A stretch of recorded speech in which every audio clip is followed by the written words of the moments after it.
धर्म कथा का अधिकारी कौन? जिसने अपनी आत्मा का गोपन किया, इंद्रियों का दमन किया, आश्रव का निरोध किया, वही धर्म का शुद्ध धर्म को देने वाला होता है।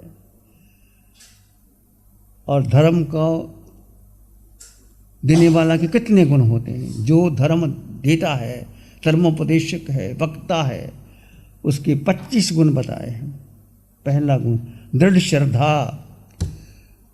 जो भगवान की वाणी का उपदेशक है उसके भीतर पक्की श्रद्धा होनी चाहिए, ताकि श्रोताओं की शंका का निवारण कर सके। भिन्न भिन्न प्रकार के लोग अलग अलग चर्चा करते हैं और परंतु नहीं वो तर्क से समझते तो उसको श्रद्धा से समझाए। पहली है श्रद्धा, श्रद्धा परमदुल्ला। जिन वचनों पर अटल श्रद्धा होनी चाहिए। वाचना कला कुशल, वांचने और सुनाने की कला से कुशल हो। जब वो कोई उपदेश दे रहा है वो बोलने और समझाने की कला में कुशल हो। कोई भी शास्त्र वांचते समय अटके नहीं, शुद्धता और सरलता से शास्त्र सुनाए। कठिन से रुखे विषय को भी सुंदर सहज तरीके से पेश कर दे। निश्चय व्यवहार का ज्ञाता।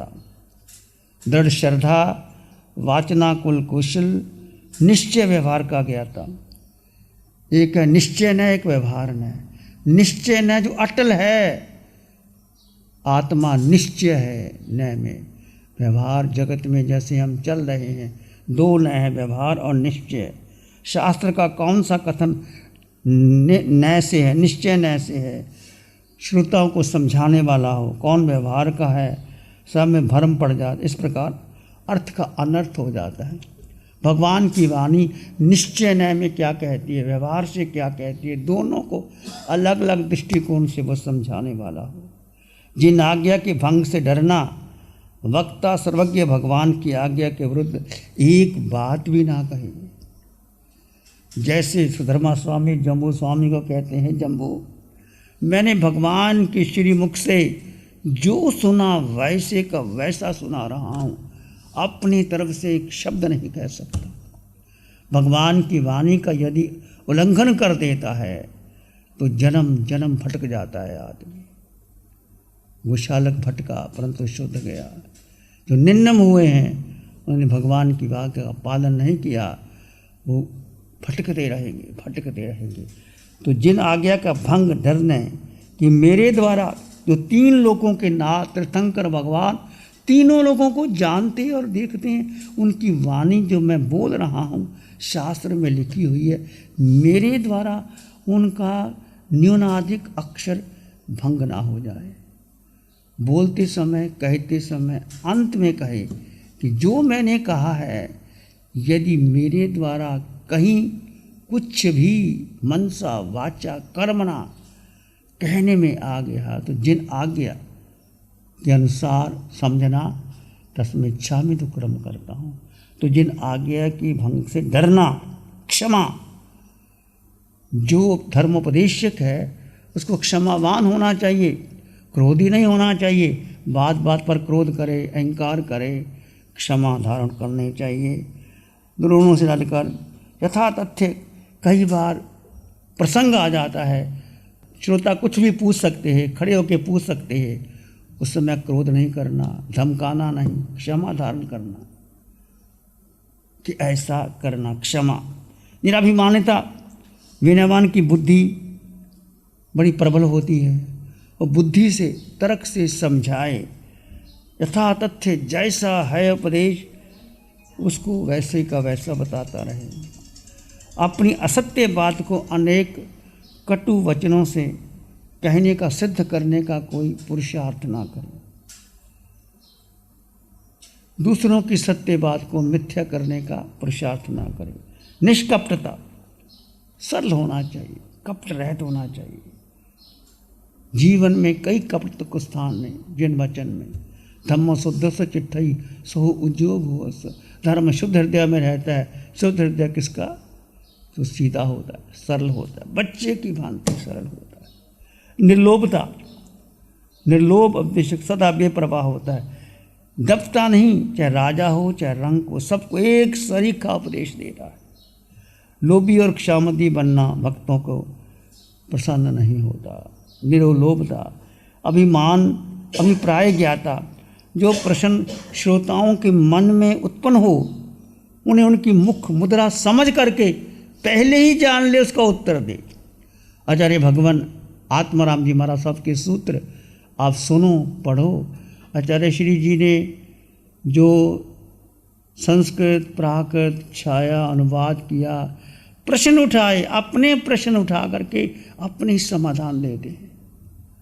भगवान महावीर की वाणी या भगवान सिमंद्र स्वामी भगवान की वाणी जब आप ध्यान करते हो, भगवान प्रश्न उठाते हैं, कैसा आपके मन में आया और इसका समाधान ये है, तो समाधान भी करते हैं, प्रश्न भी उठाते हैं।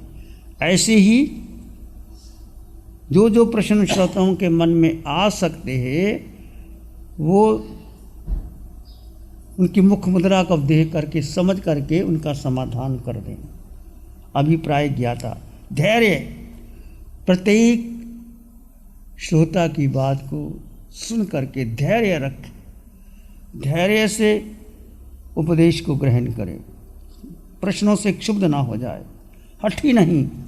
किसी प्रश्न का उत्तर ना आता हो तो कह दे, मुझे इस बात का पता नहीं, मैं पूछ करके बताऊंगा या मुझे समझ में नहीं आई। अपना हठी नहीं होना चाहिए कि ऐसा कैसे ऐसा कैसे। निंदे कर्म से रहे, सच्चा व्यक्ति वही चोरी व्यभिचारी विश्वासघात निंदे कर्म से दूर। कुलीनता, वक्ता को कुलीन होना चाहिए। मर्यादा, परिपूर्णता, वक्ता के सभी अंग परिपूर्ण होने चाहिए। परिपूर्णता का भी महत्व होता है, अपने आप में बड़ा महत्व होता है। स्वर माधुर्य, जो बोलने वाले की स्वर में माधुरता होना चाहिए। बुद्धिमता, वक्ता बुद्धिशाली होना चाहिए। मधुर वचन, स्वर का माधुर्य और मधुर वचन भी मधुर होना चाहिए। आचार्य भगवान आत्माराम जी महाराज साहब के पास कोई आते थे तो स्वयं सुमन मुनि जी जब वैरागी थे उनके पास आज्ञा लेने गए तो आचार्य श्री जी कहते हैं, आओ वैरागी बंधु, कैसे आना हुआ?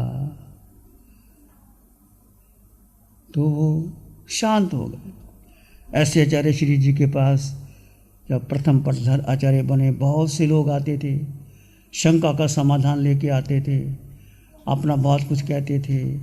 जब आचार्य श्री जी के पास आते थे तो उनको बड़े मधुरता से कहते, आओ बंधुओं, कैसे आना हुआ? किस कहते हैं कि जो मन में शंका लेके आते थे, सारी शंका का समाधान वहीं हो जाता था। ऐसे आचार्य आनंद ऋषि जी के महाराज के पास कई बार हमने देखा, कुछ लोग बड़े उहा पुहा में आते, ऐसा कर दिया वैसा कर दिया। आचार्य श्री जी बहुत शांत मधुरता से बात सुनते और मीठा सा उत्तर दे देते थे। तो ये बुद्धिमता की निशानी होती है। मधुर वचन कहने चाहिए, मीठी जैसे वचन हो, कड़वा वचन ना बोले। प्रभावशाली, वक्ता को प्रभावशाली होना चाहिए। जो बोल रहा है उसका प्रभाव होना चाहिए। अटल बिहारी वाजपेयी जब वो सदन में बोलते थे, कहीं बोलते थे, उनके वचनों का प्रभाव होता था। डॉक्टर राजेंद्र प्रसाद, डॉक्टर राधाकृष्णन की स्पीच हमने सुनी, क्या वो अंग्रेजी में बोलते थे, 15 मिनट की स्पीच, सबको उत्तर दे देते थे। ऐसे वक्ता प्रभावशाली होना, समर्थ होना चाहिए। उपदेश देते देते ऐसा नहीं घबरा जाए, थक जाए, 2 घंटे 3 घंटे बोलते बोलते थक ना चाहिए। अध्यात्म वेता, आत्मज्ञानी होना चाहिए। आत्मा को जाने बिना समस्त ज्ञान निस्सार है। जिसने अपने को नहीं जाना, आत्मा को नहीं जाना, कुछ नहीं जाना। तो आत्मा का ज्ञाता होना चाहिए। ज्ञाता, शब्दों के रहस्य का ज्ञाता होना चाहिए। एक शब्द में अनंत अर्थ होते हैं। हर शब्द व्यवहार निश्चय नय से ज्ञाता होना चाहिए। संकोच और विस्तार करने की योग्यता रखना, वक्ता में अर्थ का संकोच और विस्तार करने की उसके पास योग्यता होनी चाहिए। किसी बात को बहुत विस्तार से समझाना पड़ता है और किसी बात को बहुत संक्षेप में भी समझाया जा सकता है।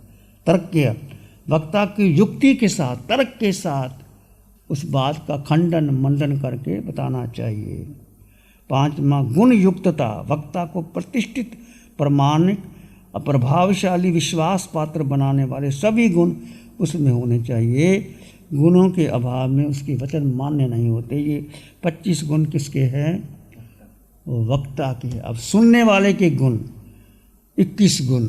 जो सुन रहे हो, ऐसा नहीं सीधे आए बैठ के सुनने, आधी नींद ले रहे हैं, आधी सो रहे हैं, क्या कह रहा, नहीं सुनना। पहले धर्म की परीक्षा करे, धर्म हितकारी हो, दुख से भयभीत होने वाला, सुख का विलासी, बुद्धिमान हो, मनन करने वाला हो। इसकी चर्चा कल करेंगे। प्यारी गुरुवाणी है, बड़ी ही सुहानी है। ध्यान करें, आंखें बंद, मन वचन का है शांत, शरीर शांत, विचार शांत, सृष्टि शांत, वातावरण शांत, हर दिशा हर किनारा शांत। सर के सिरे से पांव के अंगूठे तक अपने भीतर शुद्ध चेतना का एहसास कीजिए। 2 तत्व, जड़ और जीव का भेद। सिर के सिरे से पांव के अंगूठे तक एक जीवात्मा, वो तुम हो। विचार आएंगे आने दो, जाएंगे जाने दो। आप मात्र दृष्टा हो।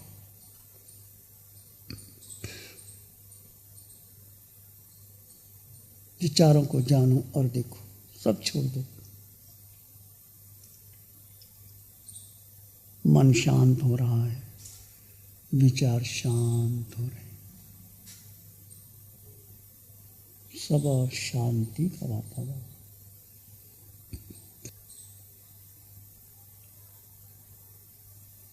और अपने भीतर भीतर गहरे चले जाएं। किसी को महत्व ना दे, ना मन, ना बुद्धि, ना इंद्रिय। तुम केवल केवल केवल आत्मा हो। मैं जीवात्मा हूँ। मेरे पास, मेरे अलावा मेरा कुछ नहीं। पूरे ब्रह्मांड में मैं अकेला हूँ। एकत्व भावना का पोषण करें, अनित्य भावना का पोषण करें। जब देह मेरी नहीं तो दूसरा कौन मेरा हो सकता है?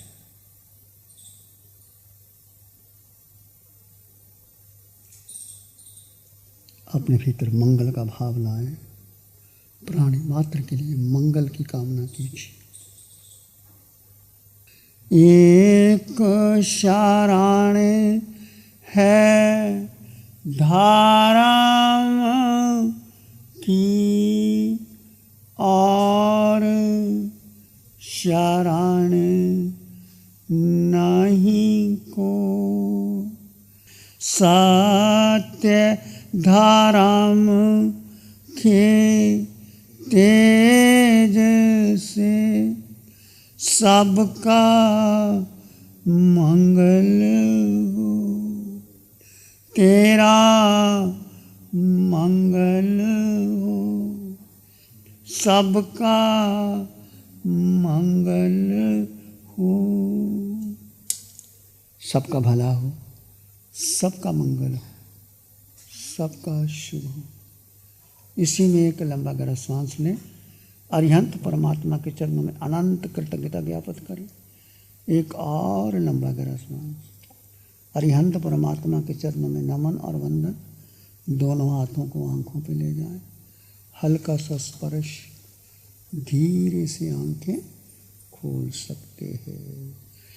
नमो अरिहंतानंग, नमो सिद्धानंग, नमो आयर्यानंग, नमो वज्झायानंग, नमो लोए सब साहुनम, धम्मो मंगल मुकिटम, अहिंसा संयमो तबो देवावित्तं नमं संति, जस धम्मे श्यामनो श्री चत्तारी मंगलम, आरहंता मंगलम, सिद्धा मंगलम, साहू मंगलम, केवली पाणत्तो धम्मो मंगलम, चत्तारी लोगोत्तमा, आरहंता लोगोत्तमा, सिद्धा लोगोत्तमा, साहू लोगोत्तमा, केवली पाणत्तो धम्मो लोगोत्तमा, चत्तारी शरणं पवज्जामि, अरहन्ते शरणं पवज्जामि, सिद्धे शरणं पवज्जामि, साहू शरणं पवज्जामि, केवली पाणत्तं धम्मं शरणं पवज्जामि। चार शरण दुख हरण जगत में, और न शरणा कोई होगा, जो भव्य प्राणी करे आराधन, उसका जल अमर पर होगा, उसका सदाई मंगल होगा। Program sponsored by Mohit Paul, Advocate, Supreme Court. Preeti Jain, Executive Director, Man Aluminium Limited. 9810841571। गुरु हमको ऐसी कृपा दृष्टि दे।